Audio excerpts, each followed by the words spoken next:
today we are going to discuss about the topic matrix. Matrix. What is a matrix? A matrix is an arrangement of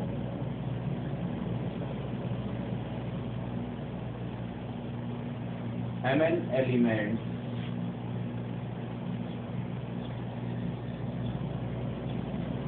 in m rows and n columns.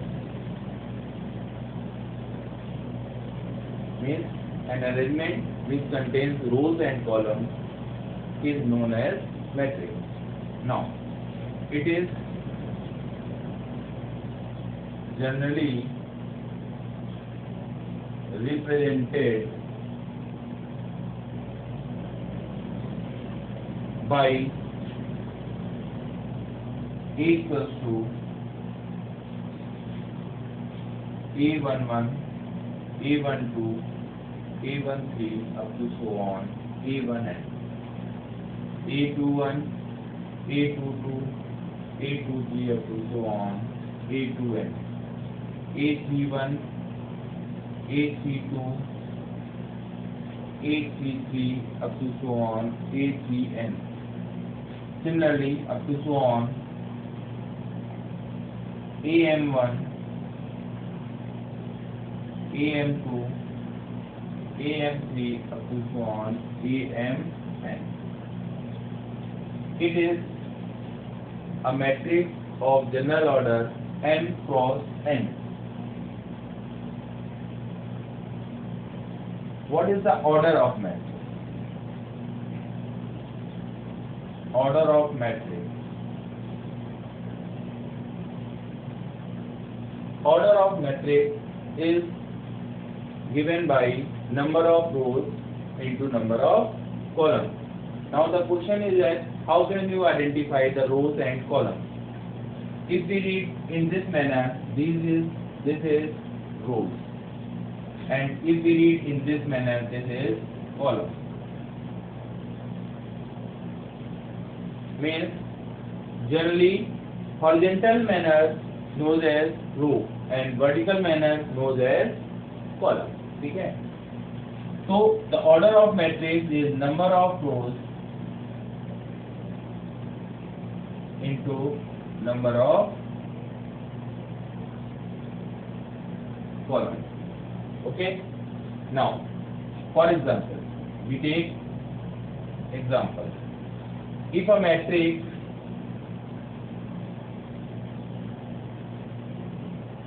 has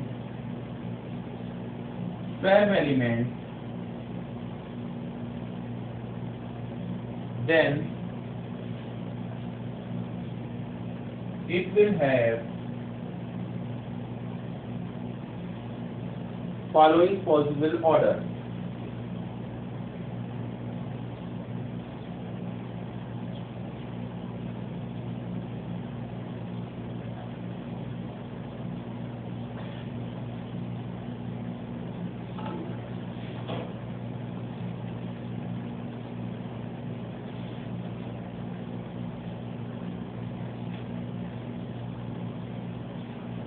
Means we have to find the factors as possible for 12.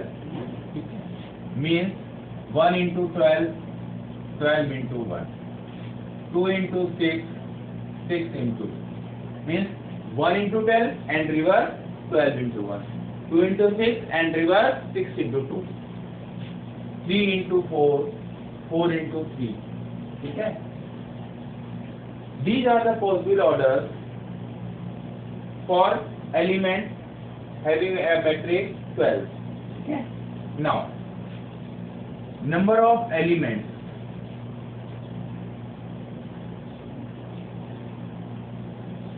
in a matrix. How can we know number of elements in a matrix? If we know that a matrix has certain number of rows and certain number of columns, then the product of that rows and columns gives the number of elements in a matrix. That means product of rows and columns. If we have to find the element in a matrix, we find the product of number of rows and columns. Means, for example, if a matrix has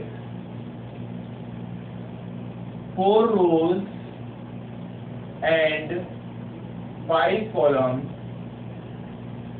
then number of elements equals to 5 into 4, that means 20 matrix. Means if a matrix has 5 rows and 4 columns, it will have 20 elements. Okay? Now the question arises that can we find the other possible order for this arrangement? Yes. The other possible order may be 20, 1 into 20, same manner. In the same manner. Means as we have find the order of matrix in previous point. 1 into 20, 20 into 1. Then 2 into 20, 2 into 10, 10 into 2. 4 into 5, 5 into 4. As many factors we can do gives the order of matrix. Okay? Now, the next topic. Understood? Number of elements. If we have to find number of elements, अगर हमको किसी matrix में number of element find करने हैं तो हमको क्या करना है, उस मैट्रिक्स के रोज और कॉलम का प्रोडक्ट फाइंड कर लेंगे तो हमको नंबर ऑफ एलिमेंट मिल जाएंगे। अब नंबर ऑफ एलिमेंट मिलने के बाद अगर हम जानना चाहें कि क्या इससे और भी पॉसिबल ऑर्डर मिल सकते हैं मैट्रिक्स के, तो हाँ मिल सकते हैं। कैसे मिल सकते हैं? जैसे कि हम ऑर्डर ऑफ मैट्रिक्स फाइंड करते थे। ऑर्डर ऑफ मैट्रिक्स में हम क्या करते थे, जितने पॉसिबल फैक्टर्स हैं सारे पॉसिबल फैक्टर्स हम फाइंड कर लेते थे और वही पॉसिबल फैक्टर्स कहलाते थे order of matrix. Means 1 into 20 means एक ऐसी मैट्रिक्स भी बन सकती है जिसमें एक रो होगी 20 कॉलम होंगे, 20 रो होंगी 1 कॉलम होगा, 2 रो होंगी 10 कॉलम होंगे, 10 रो होंगी 2 कॉलम होंगे, 4 रो होंगी 5 कॉलम होंगे, 5 रो होंगी 4 column. Okay?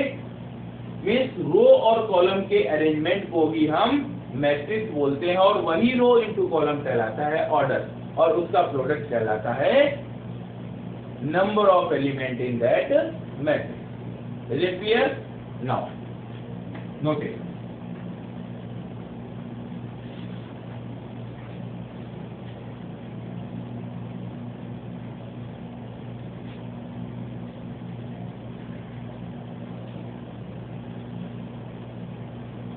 Next question, formation of matrix.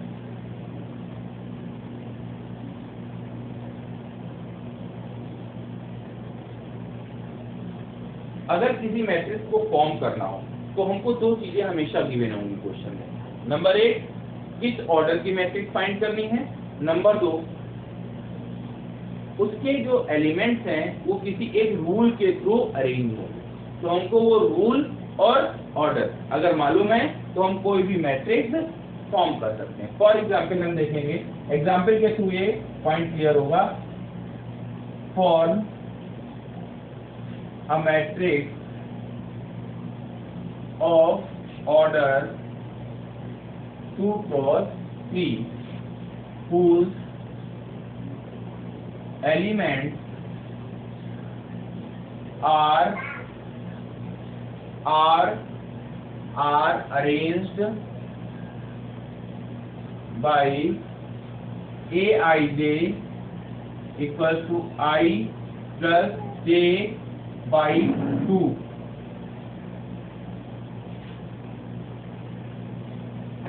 Means हमको मैट्रिक्स कौन सी फाइंड करनी है? जिसका ऑर्डर 2 क्रॉस 3 है और उसके एलिमेंट्स अरेंज हैं इस रूल के थ्रू, I + j/2। तो सबसे पहले हम लिखेंगे मैट्रिक्स, लेट कर लेंगे। Late required matrix is, late required matrix is A = 2 cross 3। Means हमको ऐसी मैट्रिक्स लिखनी है जिसमें 2 रो होंगी और 3 कॉलम होंगे, ठीक है। 2 रो मतलब A11 और A21।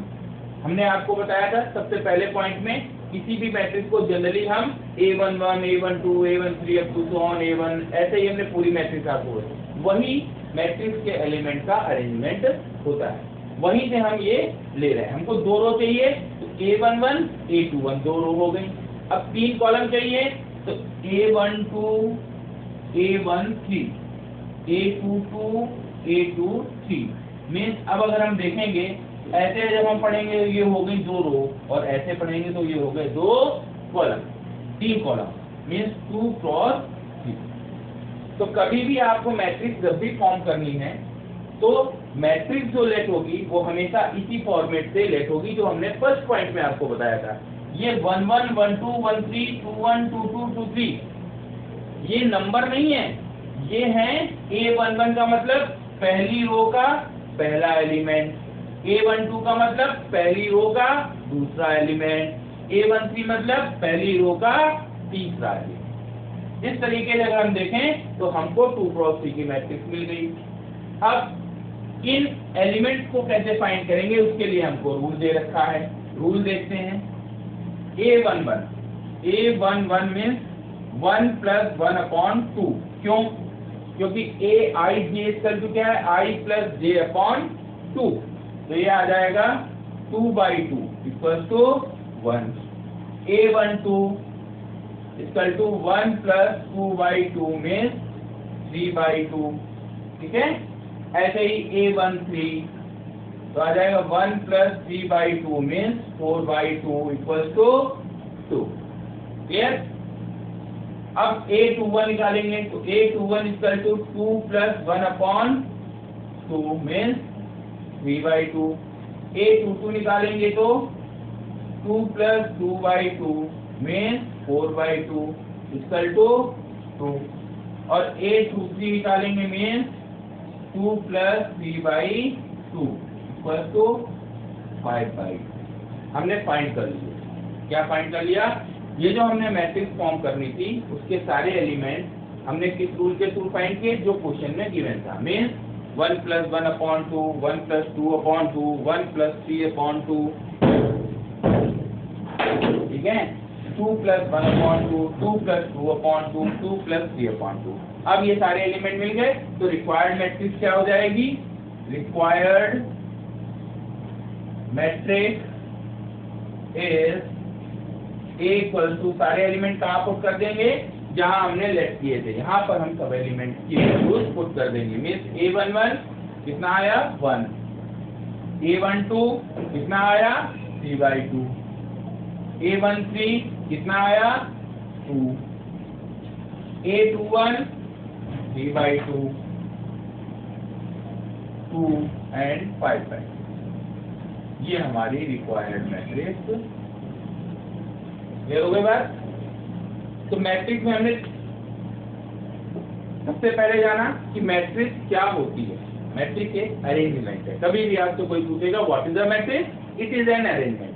अगर हमको एक ग्रुप ऑफ नंबर्स मालूम है तो उस ग्रुप को रो और कॉलम वाइज अरेंज करेंगे तो वो अरेंजमेंट कहलाएगा मैट्रिक्स। अब अगर हमको फाइंड करना हो ऑर्डर ऑफ मैट्रिक्स तो हमने क्या बताया कि उस अरेंजमेंट में हम रो इनटू कॉलम के मीडियम के थ्रू फाइंड कर लेंगे कि उसके कितने पॉसिबल ऑर्डर मतलब होता ये है कि हम उस मैट्रिक्स को कितने अलग अलग वेज में अरेंज कर सकते हैं, ठीक है। थर्ड पॉइंट हमने क्या जाना? कितने एलिमेंट्स हैं किसी मैट्रिक्स में, हम कैसे फाइंड करेंगे? तो उस मैट्रिक्स की अगर हमको रो और कॉलम की नंबर मिल जाए तो हम उसमें नंबर ऑफ एलिमेंट्स फाइंड कर लेंगे, ठीक है। उसके बाद नेक्स्ट हमने क्या फाइंड किया? नेक्स्ट हमने फाइंड किया फॉर्मेशन ऑफ मैट्रिक्स। तो फॉर्मेशन ऑफ मैट्रिक्स में हमने क्या जाना कि हमको अगर रिक्वायर्ड मैट्रिक्स का ऑर्डर मालूम है और रिक्वायर्ड मैट्रिक्स में जो एलिमेंट्स हैं उनको एक रूल के थ्रू हमको अरेंज करना मालूम है। तो उस रूल और ऑर्डर के थ्रू सबसे पहले हम मैट्रिक्स सिलेक्ट कर लेंगे ऑर्डर वाइज, उसके बाद रूल के थ्रू सारे एलिमेंट्स फाइंड कर लेंगे और वो एलिमेंट्स हम पुट करके रिक्वायर्ड मैट्रिक्स फाइंड कर लेंगे। ओके, तो ये 3 पॉइंट से बेस्ड जितने भी क्वेश्चन है आप लोग कर सकते हैं।